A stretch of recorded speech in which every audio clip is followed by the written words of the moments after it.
Chapter 5 Smoke.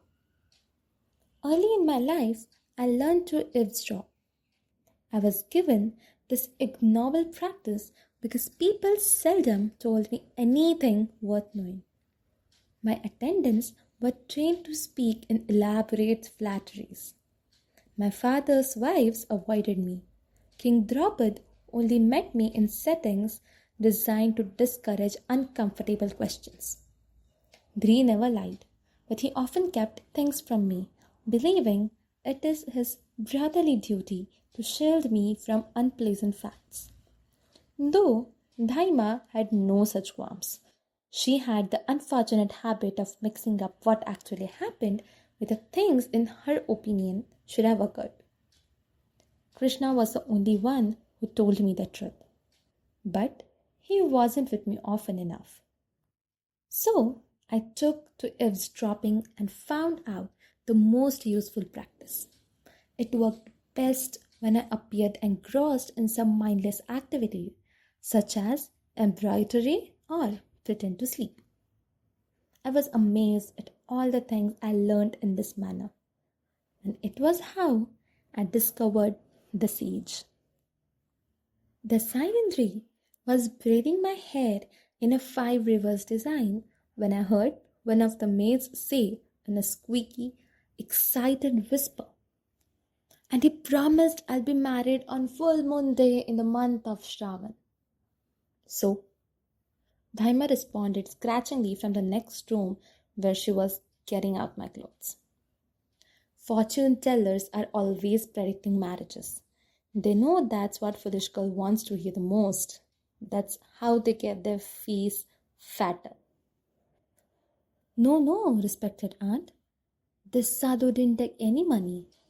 Also, he didn't just make weak promises. He said I did marry a man who tends the king's animals. And you know, Nandaram, who works in the stables, had been courting me.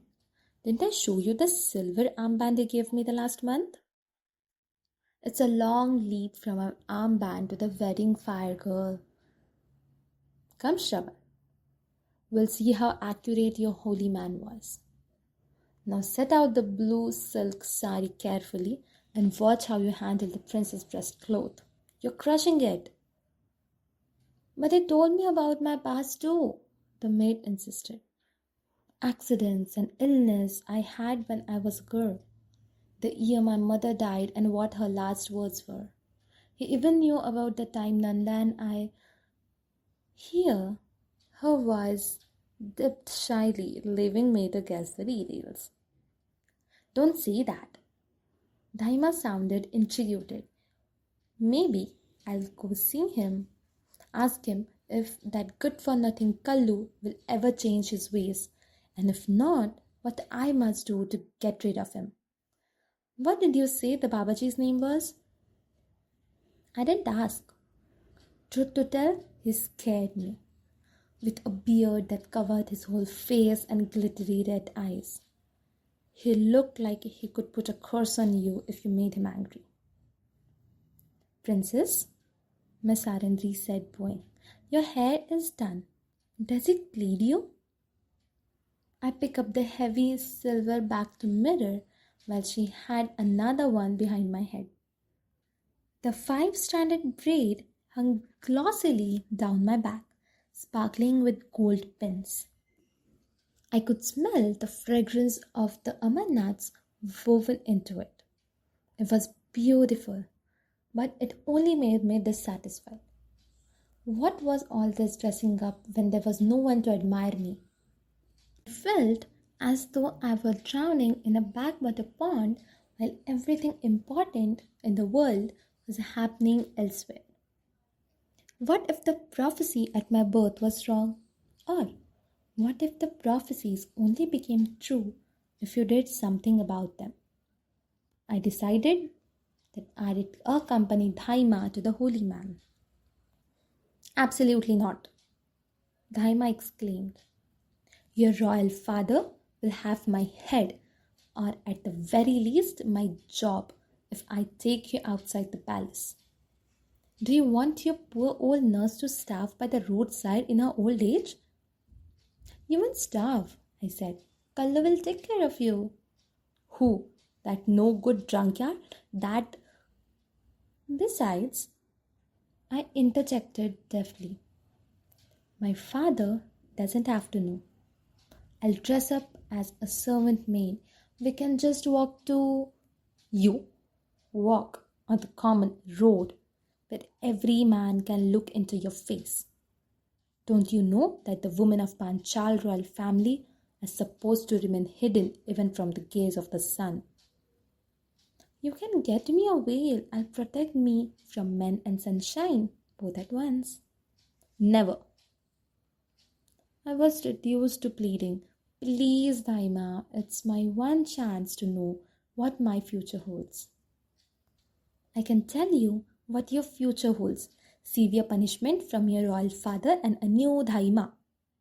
Since this one's life will be prematurely terminated.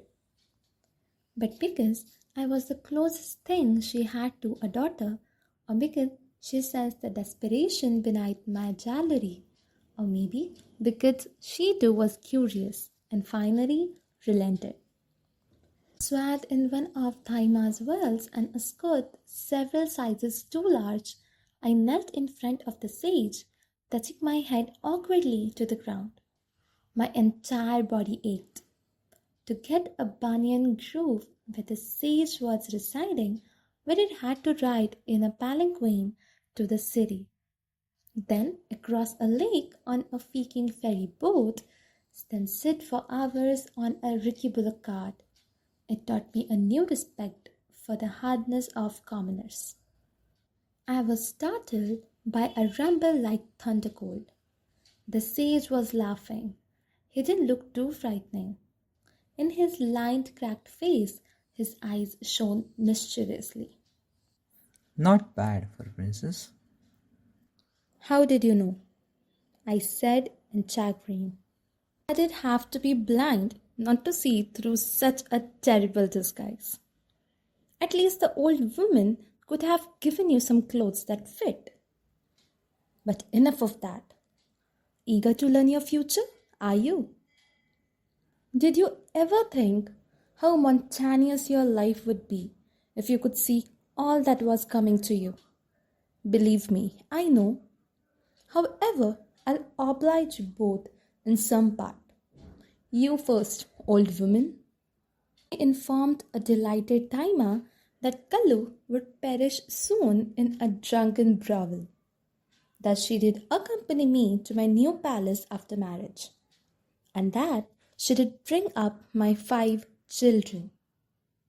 You'll die old and rich and cantankerous as ever, and happy because you'll be gone before the worst happens. Sadhu Baba, Daima asked in concern. What do you mean by the worst? No more, he snapped, his eyes turning away, making her cower. Princess, if you want your questions answered, you must step inside the circle. I hadn't noticed the thin circle etched into the ground around him. Daima grabbed my skirt, whispering about the witchcraft. But I didn't hesitate. Inside the circle, the earth felt hot against my blistered soles. Brave, huh? He said. That's good. You'll need it. He threw a handful of powder onto a small fire. A thick smoke rose until I couldn't see anything outside the circle. What's that? I gasped. Curious too. His voice was approving. I made it myself from resin and neem leaves and a few other select ingredients. It keeps the mosquitoes away. In the smoke, shapes human-like, yet not human, rose and fell as though caught in a wind current. What are those? To my embarrassment, my voice trembled. Ah, that's the other thing that mixture does. Call up the spirits. You may ask them your questions. Far within the banyan grove, I heard a jackal howl. Coolness passed over my skin like the ghost breath. For the last few days, I had been longing for this moment. Why? Then did a strange reluctance silence me now. It came to me that I didn't trust the sage enough to reveal to him my secret desires.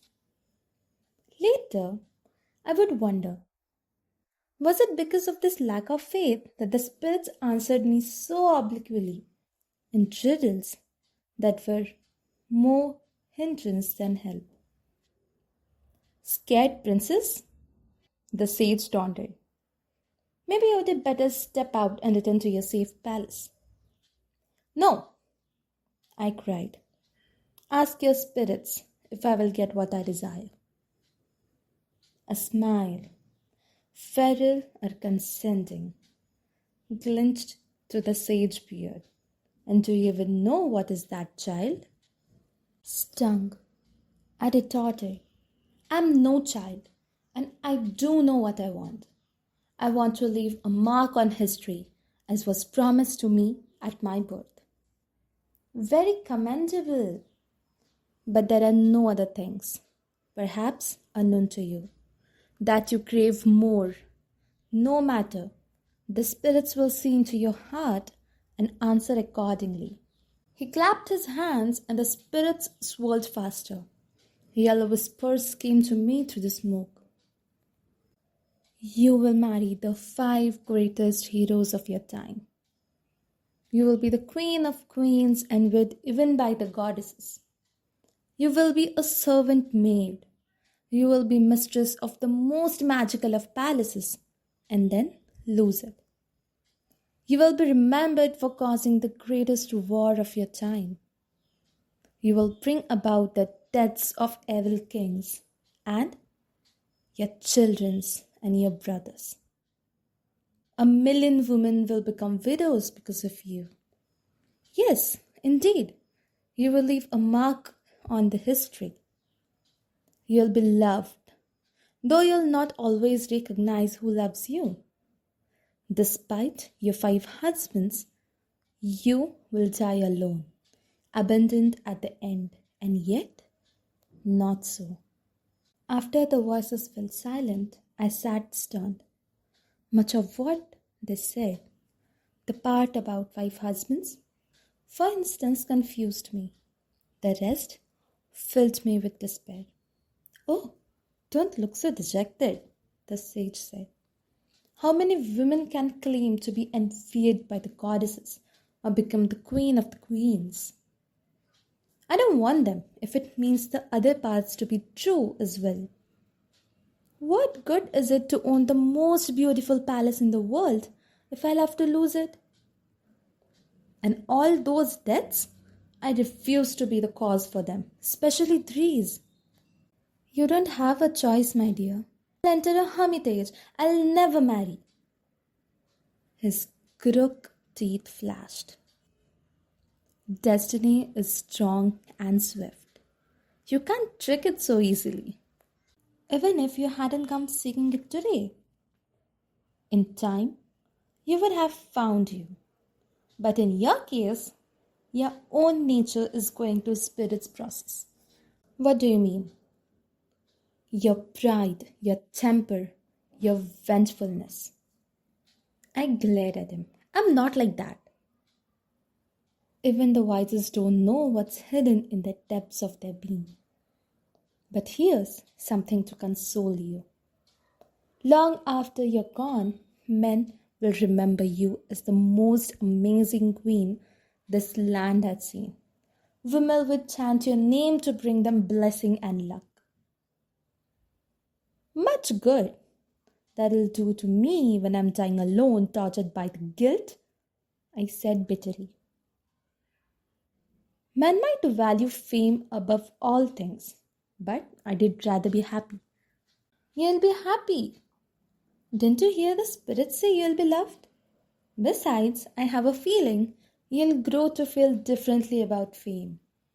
His jocularity angered me, but I controlled myself because I needed his help. I've heard that great seers have the power to change the future they foretell. Please, can you shape mine so that I will harm those dearest to me? He shook his head. Only a fool meddles in the great design. Besides, your destiny is born of lifetimes of karma, too powerful me to change. But I'll give you some advice. Three dangerous moments will come to you. The first will be just before your wedding. At that time, hold back your question. The second will be when your husbands are at the greatest of their power. At that time, hold back your laughter. And the third will be when you're ashamed as you did never imagined possible. At that time, hold back your curse. Maybe it will mitigate the catastrophes that come. He poured water on the fire, extinguishing it with a hiss, a signal for me to leave. But then, glancing at my unhappy face, he said, "You've borne the harshness of the prophecy's will, so I'll give you a parting gift, a name. From now, you'll be known as Panchaaali, spirit of this land. Though in your wanderings, you'll leave it far behind." He turned a thick book made of palm leaves and opened it. "What are you writing?" I couldn't help but ask. He ran a hand through his thick mane, expirated, "The story of your life, if only you did stop interrupting it. And of your 5 husbands, and of the great and terrible war of Kurukshetra. That will end the third age of man. Already you have kept me from it too long. Go now." "Done so quickly?" Daima asked. "He didn't have much to tell you, did he?" "What do you mean?" "Why, you barely stepped in and then stepped out." "I'm glad though." She dropped her voice as she pulled me towards the waiting cart. "Did sages with their sorceries, you never know that they might do to a young virgin." Inside the sage circle, had time taken off on a different gate? I climbed onto the cart, too preoccupied to fill its jaws. I peered through the windows of the banyan one last time. The gloomy light played tricks on me. It seemed that there were 2 figures sitting inside the circle. One of them was the sage. The other? Why, he appeared to have an elephant's head. The cart lurched away before I could point him onto my nurse. "What did he say?" Daima was all curiosity. Nothing bad, I hope. You look so solemn." "I knew this heat would be too much for you. Remind me to get you some green coconut water when we go to the bazaar." I pondered what to tell her. He professed that I did have 5 husbands, I said finally. 5 husbands! She slapped her forehead in disguise. "Now I know he's fake. Why, in all my years, I've never heard of a woman with more than 1 husband. You know what our Shastras call women who have been with more than 1 man, don't you? Though no one seems to have a problem when men sleeps with a different wife each day of the week. Can you see your royal father, proper as he is, ever allowing something scandalous like that?" I hoped she was right. If that part couldn't come true, then perhaps the others wouldn't either. Daima heaved a sigh. He probably might have made up the bed around Kallu dying too. I'll probably be the one to cherish first. The way that man tortures me day and night. What a waste of time he is. Oh, my aching back. Wait till we get back to the palace. I'll give that maid a box on her ear that she won't forget for the rest of her life. Each night, I thought of my name. Already I had insisted that everyone addressed me by it. Princess Panchaaali, a name strong like the land, a name that knew how to endure. It was what I had been thinking, waiting for. No matter what else came to pass, I would always thank the sage for giving it to me. I thought also the palace the spirits had promised me. Most magical, they did call it. I wondered how I would ever gain such a palace. I didn't want to contemplate the other prophecies. They were too disheartening.